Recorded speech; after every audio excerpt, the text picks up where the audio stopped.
राजस्थान के 5 दिग्गज चेहरे, कांग्रेस से सचिन पायलट और अशोक गहलोत और भारतीय जनता पार्टी से वसुंधरा राज सिंधिया, राजेंद्र राठौड़ और सतीश पूनिया। दोस्तों यकीन मानिए, आने वाले कुछ दिनों के अंदर इन पांचों नेताओं में कुछ की किस्मत चमक सकती है तो कुछ को बड़ा झटका लग सकता है।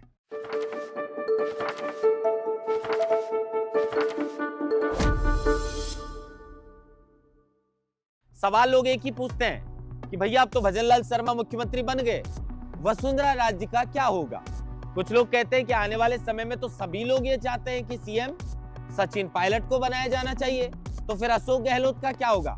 कुछ लोगों का सवाल रहता है कि भारतीय जनता पार्टी के अंदर राजस्थान में पूरी मेहनत से जान डालने वाले दो नेता, एक जाट और एक राजपूत, राजेंद्र राठौड़ और सतीश पूनिया, इनका क्या होगा। जब सत्ता का सुख भोगने का वक्त आया तो राजेंद्र राठौड़ और सतीश पूनिया दोनों चुनाव हार गए, लेकिन आने वाले समय में नेताओं को लेकर क्या कुछ हो सकता है। कहा जा रहा है कि अशोक गहलोत को राज्यसभा के माध्यम से जून के महीने में परमानेंट दिल्ली भेजा जा सकता है और उसके बाद सचिन पायलट का रास्ता हमेशा हमेशा के लिए खुल जाएगा। आज विनोद जाखड़ को एनएसयूआई का राष्ट्रीय अध्यक्ष भी बना दिया गया। यह भी इस बात को इंगित करता है कि आने वाला जमाना सचिन पायलट का हो सकता है। सचिन पायलट ने अपनी पूरी फौज तैयार कर ली है, लेकिन सवाल वसुंधरा राज सिंधिया को लेकर है। देखिए, 2-3 दिन पहले वसुंधरा राज सिंधिया की धमाकेदार एंट्री सीएम आवास के अंदर होती है। जिस सीएम आवास में कभी खुद वसुंधरा राज सिंधिया बतौर मुख्यमंत्री रहा करती थी। 2 वर्ष तक वसुंधरा राज सिंधिया ने सीएम आवास से बिल्कुल मुंह फेर लिया था। लगातार 1 वर्ष से सक्रिय भी दिखाई दे रही थी, लेकिन 2-3 दिन पहले सीएम आवास में एक धमाकेदार एंट्री वसुंधरा राज सिंधिया की होती है तो लोग चर्चा करने लगते हैं कि क्या मोदी साहब का कोई संदेश आ गया क्या भजनलाल शर्मा के पास। क्यों वसुंधरा राज सिंधिया पहुंची है, और सिर्फ पहुंची नहीं है, जो बात उन्होंने बोली है उसको राजेंद्र राठौड़, अर्जुन राम मेघवाल, मदन राठौड़, सीएम भजनलाल ने ध्यान से सुना है। सिर्फ सुना ही नहीं, उसे नोट भी किया है। अब देखिए, कार्ड तो बताया गया कि प्रधानमंत्री जी आ रहे, इसलिए ये चर्चा है। वसुंधरा राज सिंधिया ने अपने पेज पर यह पोस्ट डाली कि बीकानेर संभाग से और जो कार्यकर्ता आए थे उनसे सीएम आवास पर हमने मुलाकात की है।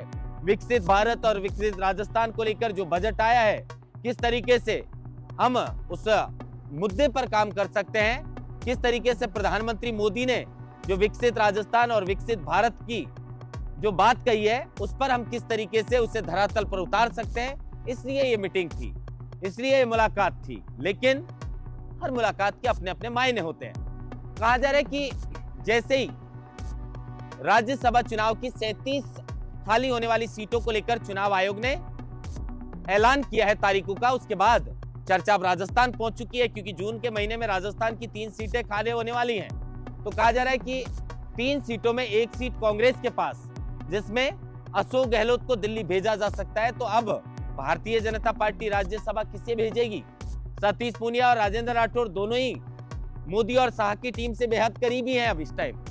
तो कहा जा रहा है कि सतीश पूनिया का नंबर आ सकता है, राजेंद्र राठौड़ का नंबर आ सकता है, लेकिन सतीश पूनिया के ज्यादा चांस है, ज्यादा उम्मीद लोगों को है। और इसकी एक बड़ी वजह है। बड़ी वजह क्या है?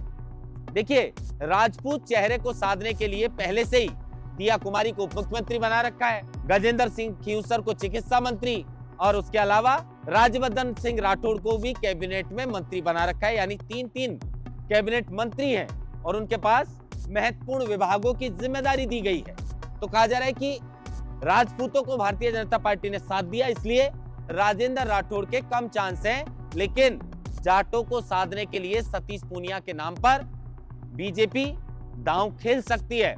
और चूंकि सतीश पूनिया ने हरियाणा के अंदर जो चुनाव हुए बतौर प्रभारी एक बड़ी जिम्मेदारी निभाते हुए जो चुनाव वहां पर जीता है, उसमें भी सतीश पूनिया की एक बड़ी भूमिका है।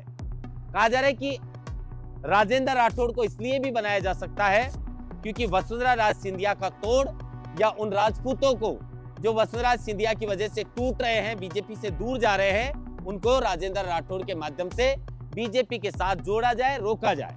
अब देखिए पूरी खबर क्या है और क्या कुछ हो सकता है, विस्तार से इस वीडियो के अंदर बातचीत करते हैं। नमस्कार, आप देख रहे हैं लोकमत हिंदी और मैं हूं आपके साथ महेंद्र बासोटा। सबसे पहले चर्चा की शुरुआत कांग्रेस पार्टी को लेकर करते हैं। काफी समय से इस बात को लेकर चर्चा है कि जून के महीने में राजस्थान के कांग्रेस पार्टी के सबसे बड़े जादूगर जो हैं अशोक गहलोत, उनका टिकट, उनकी फ्लाइट बुक होने वाली है दिल्ली के लिए।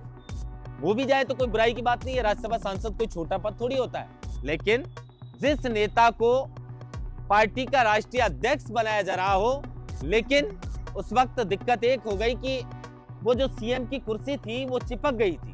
और ये बात मैं नहीं कह रहा, खुद अशोक गहलोत ने कही थी कि मैं तो कुर्सी को छोड़ना चाहता हूं, लेकिन कुर्सी मुझे नहीं छोड़ रही। और फिर जनता ने जब बटन दबाया ना बीजेपी का, ये कुर्सी अपने आप चली गई। ये गहलोत से भी चली गई और कांग्रेस को भी सत्ता से बाहर का रास्ता दिखा दिया। इसलिए घमंड भी ज्यादा ठीक नहीं है और किसी पद के लिए ज्यादा लालच भी ठीक नहीं है, क्योंकि आप लालच करेंगे तो ये जनता फिर जवाब दे देगी। शायद अगर सचिन पायलट को मुख्यमंत्री बना दिया होता तो आज हो सकता है राजस्थान में कांग्रेस सत्ता में होती। खैर, अब कहा जा रहा है कि सचिन पायलट की एक अलग फौज तैयार हो चुकी है। गहलोत गुजरा हुआ जमाना है, आने वाला जमाना सचिन पायलट का होने वाला है, इस तरह की चर्चाएं हैं। सचिन पायलट की फौज इसलिए भी मजबूत है क्योंकि आज यानी 20 फरवरी को एनएसयूआई के राष्ट्रीय अध्यक्ष के पद पर मोहर लग चुकी है और नाम है झुंझुनू जिले के एक सामान्य जाट परिवार से आने वाले विनोद जाखड़ का, जो सचिन पायलट के करीबी माने जाते हैं। और वो भी एक ही बात कहते हैं कि हमने तो मुख्यमंत्री सचिन पायलट को मान रखा है, सत्ता में कांग्रेस आएगी तो मैं बेझिझक कह सकता हूं, निसंकोच सचिन पायलट को ही मुख्यमंत्री बनाया जाएगा।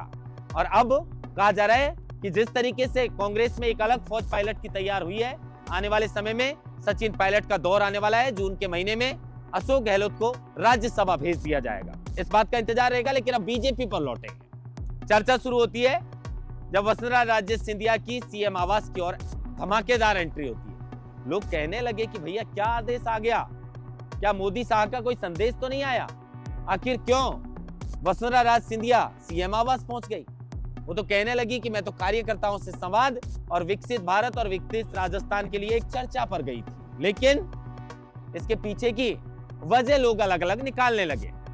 अब जैसे ही 37 राज्यसभा की खाली होने वाली सीटों को लेकर चुनाव आयोग ने तारीखों का ऐलान किया है, राजस्थान में भी इस बात को लेकर चर्चा है। राजस्थान से राज्यसभा बीजेपी या तो सतीश पूनिया को भेजेगी या फिर राजेंद्र राठौड़ को। सतीश पूनिया को भेजती है तो फिर जाटों को साधा जाएगा, क्योंकि चेहरे राजपूत 3 पहले ही कैबिनेट में हैं और बड़ी जिम्मेदारी वो संभाल रहे हैं, बड़े विभाग उनके पास है। तो इसलिए राजेंद्र राठौड़ का नाम कर सकता है। लेकिन अगर वसुंधरा का तोड़ निकालना है पार्टी को तो फिर राजेंद्र राठौड़ का नाम आ सकता है। राजेंद्र राठौड़ ने भी पार्टी के लिए बहुत मेहनत की है। नेता प्रतिपक्ष, चिकित्सा मंत्री सहित कई महत्वपूर्ण जिम्मेदारियां निभा चुके हैं राजेंद्र राठौड़।